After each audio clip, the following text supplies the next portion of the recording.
Dugaan korupsi yang menjerat mantan Kepala BGN Dadan Hindayana menjadi titik krusial bagi program makan bergizi gratis. Di tengah penyidikan yang berjalan, pemerintah menunjuk kepemimpinan baru untuk membenahi BGN. Bagaimana modus kasus ini dan seperti apa masa depan dari program MBG? Simak sorotan Berita Satu Sore untuk hari ini yang sekaligus menjadi penutup jumpa kita di program Berita Satu Sore untuk hari ini. Saya Dev Dirvana, mewakili teman-teman yang bertugas mengucapkan terima kasih atas kebersamaan Anda. Pastikan Anda tak ketinggalan untuk mengikuti seluruh akun media sosial kami baik di Instagram, X maupun YouTube. Jaga kesehatan dan tetap semangat. Berita Satu, bersatu menginspirasi.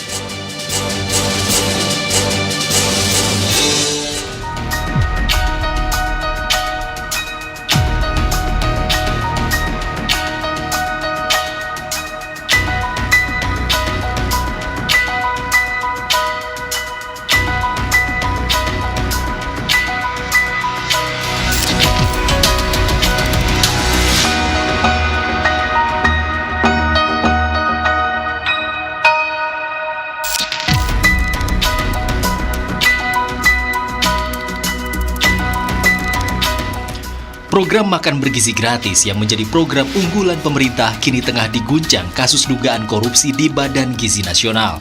Kejaksaan Agung menetapkan mantan Kepala BGN Dadan Hindayana bersama dua mantan wakilnya sebagai tersangka dugaan korupsi dalam pelaksanaan program MBG. Penyidik menyebut, para tersangka diduga menyalahgunakan kewenangan dalam tata kelola program yang memiliki anggaran sangat besar. Salah satu temuan penyidik adalah dugaan pemanfaatan Yayasan Mitra SPPG yang terafiliasi dengan pihak internal BGN.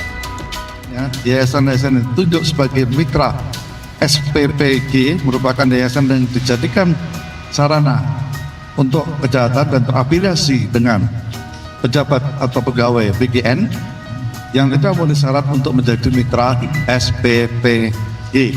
Namun tetap ditunjuk dengan cara dilakukan pengaturan verifikasi pada portal Mitra BGN dengan adanya atensi dari tersangka.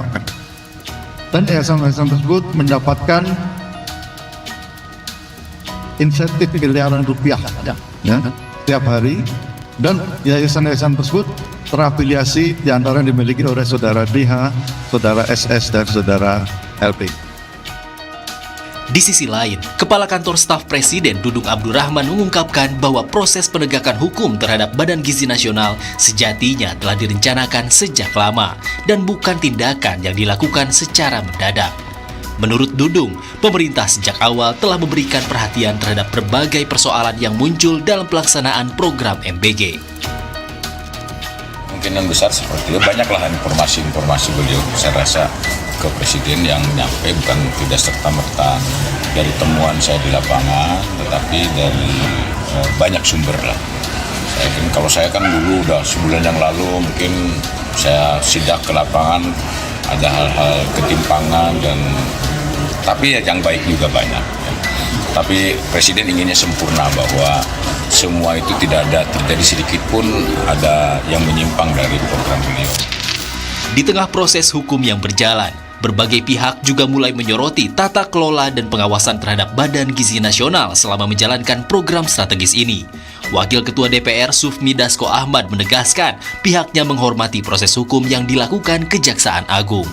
Selain itu, DPR juga mengingatkan pentingnya evaluasi terhadap berbagai catatan yang selama ini muncul terkait tata kelola Badan Gizi Nasional. Saya belum dengar ya soal masalah penangkapan. Saya baru dengar berita soal penggeledahan. Tapi apapun itu, kita serahkan kepada aparat penegak hukum yang tentunya mempunyai pertimbangan-pertimbangan tersendiri. Demikian. Saya rasa hal yang sudah disampaikan oleh Komisi 9 kepada pihak pemerintah mengenai evaluasi BGN tentunya sudah menjadi bagian dari masukan, sehingga masukan itu kami pikir sudah diakomodir oleh pemerintah. Kini, usai ditetapkan sebagai tersangka, Dadan CS langsung dilakukan penahanan dan Kejaksaan Agung terus menelusuri aliran dana serta pihak-pihak yang diduga turut menikmati hasil kejahatan.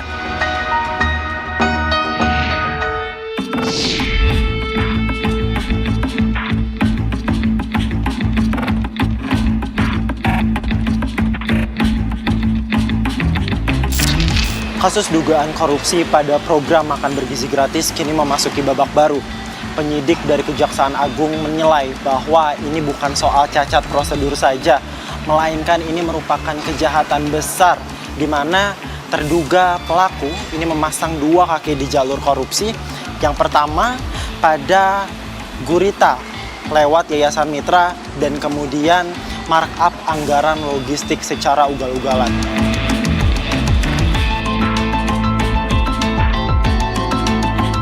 Kita bedah dari jalur yang pertama terlebih dahulu. Semua bermula dari penetapan Mitra Satuan Pelayanan Pemenuhan Gizi atau SPPG yang diduga adanya aliran dana terhadap yayasan-yayasan boneka yang terafiliasi langsung dengan para tersangka. Falsafahnya sederhana tapi mematikan. Secara regulasi, yayasan-yayasan ini sebenarnya tidak memenuhi standar.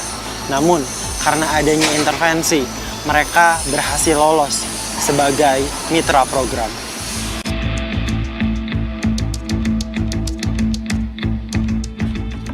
Mengapa yayasan ini begitu diperebutkan?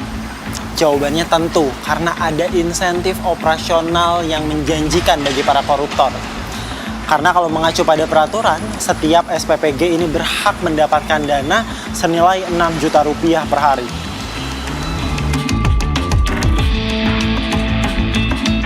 Tak cukup mengincar dana harian dari SPPG, kronologi korupsi ini berlanjut pada pengadaan barang dan jasa, di mana modusnya adalah markup dan penggelembungan dana yang mereka lakukan secara berani. Yang paling mencolok adalah pengadaan 21.000 unit motor dengan nilai kontrak mencapai lebih dari 1 triliun. Keserakahan ini melebar ke sisi logistik yang kalau dipikir-pikir nggak ada sama sekali korelasinya dengan gizi anak-anak. Coba bayangkan, ada 32.000 pasang sepatu, 32.000 tablet, dan pengadaan TV sebesar 75 inci 5.400 unit. Proyek ini dipaksakan demi mencari selisih dari margin yang mereka inginkan. Jalur hukum kini sudah tidak lagi mengejar fisik para tersangka.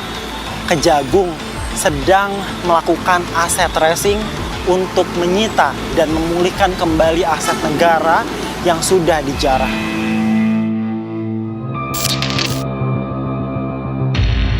Di tengah proses hukum yang berjalan, Presiden Prabowo Subianto merespons pergantian pimpinan Badan Gizi Nasional. Presiden mengaku tidak mudah memberhentikan orang yang pernah dipercayainya. Namun menurut Prabowo, keputusan itu harus diambil demi menjaga kepercayaan publik dan keberlangsungan program makan bergizi gratis.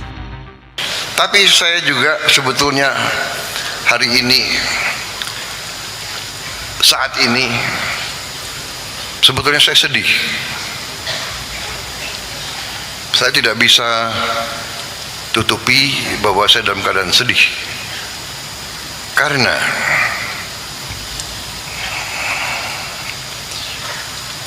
saya terpaksa mengganti orang-orang yang sebenarnya saya sayangi, orang yang saya percaya, orang yang saya berikan tugas untuk negara yang sangat berat. Saya tidak mau banyak komentar karena mereka ini menghadapi masalah penyelidikan hukum. Karena itu saya tidak boleh banyak komentar. Nanti seolah saya mempengaruhi. Tapi yang jelas, mengganti mereka itu tidak ringan bagi saya. Prabowo menegaskan program MBG harus tetap berjalan dengan pengawasan yang lebih ketat dan tata kelola yang lebih transparan.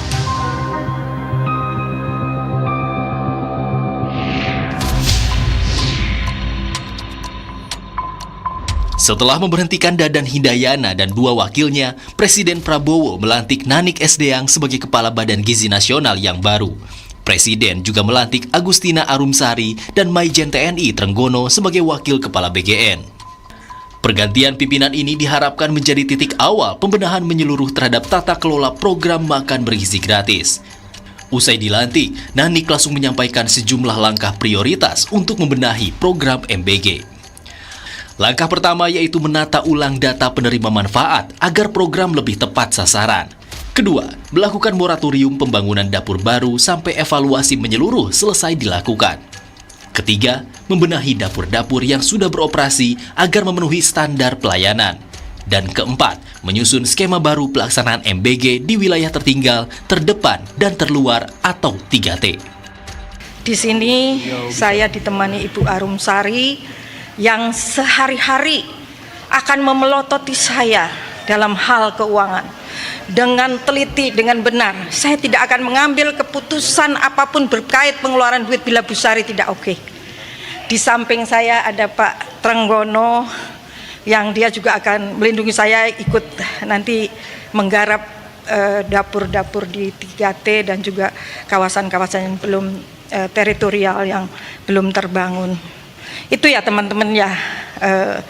Langkah kami adalah pertama-tama seperti yang beberapa waktu lalu saya sampaikan, kami concern pada efisiensi anggaran agar bisa tidak membebani anggaran negara pada saat ini, tetapi dengan tidak mengubah target dari yang kita berikan gizi. Langkah ini disebut menjadi fondasi awal untuk memulihkan kepercayaan publik terhadap program MBG.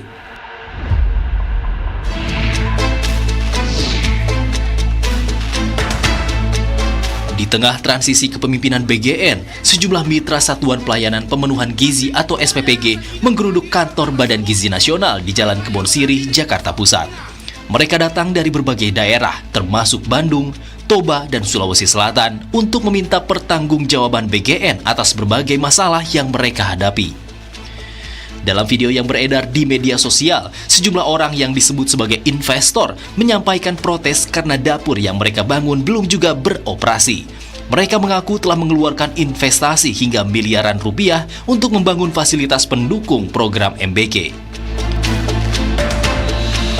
Tak hanya dari mitra SPPG, tekanan terhadap Badan Gizi Nasional juga datang dari koalisi masyarakat sipil yang tergabung dalam MBG Watch. Mereka menggelar aksi demonstrasi di depan kantor BGN dan melakukan penyegelan simbolis gedung ini. MBG Watch ini sebetulnya berdiri itu sejak program ini berlangsung gitu ya. Kemudian kita luncurkan di bulan Oktober dan kami banyak betul menerima masukan, ada pengaduan dari masyarakat penerima manfaat mulai dari keracunan, kualitas makanannya dan seterusnya. Melalui aksi ini, MBG Watch mendesak pemerintah melakukan audit dan evaluasi menyeluruh terhadap tata kelola program makan bergizi gratis sebelum program ini terus diperluas ke berbagai daerah.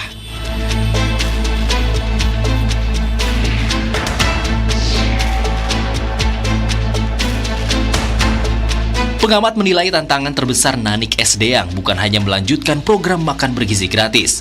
Lebih dari itu, Kepala BGN yang baru harus memulihkan kepercayaan publik yang tergerus akibat kasus korupsi dan berbagai polemik pelaksanaan program. Sejumlah langkah yang dinilai perlu dilakukan antara lain membuka hasil audit secara transparan, memperkuat pengawasan internal dan eksternal, menata ulang kemitraan SPPG, serta memastikan penyaluran program lebih berpihak pada daerah dengan angka stunting dan kemiskinan tinggi. Kan menurut saya ini Bu Nani kan sudah mencoba dan kawan-kawan untuk apalagi di situ ada namanya Bu Agustin ya, itu kan dari BPKP, sehingga ini akan ada keterbukaan mengenai anggaran, transparansi anggaran itu menjadi yang sangat menentukan lah, katakanlah seperti itu, sehingga kita berharap nantinya akan terbuka sesungguhnya dengan uang 10.000 atau 15.000 itu dapatnya apa, ya seperti apa rinciannya, itu yang diharapkan oleh publik. Nah itu yang nanti akan setidaknya terbangun trust publik yang lebih baik. Pergantian pimpinan BGN menjadi momen penting dalam upaya memulihkan kepercayaan publik terhadap program makan bergizi gratis. Namun tantangan yang dihadapi Nanik Sdeang tidaklah ringan. Publik kini menunggu sejauh mana langkah pembenahan yang dijanjikan dapat memastikan program makan bergizi gratis berjalan lebih transparan, akuntabel, dan tepat sasaran. Tim Liputan, Berita 1.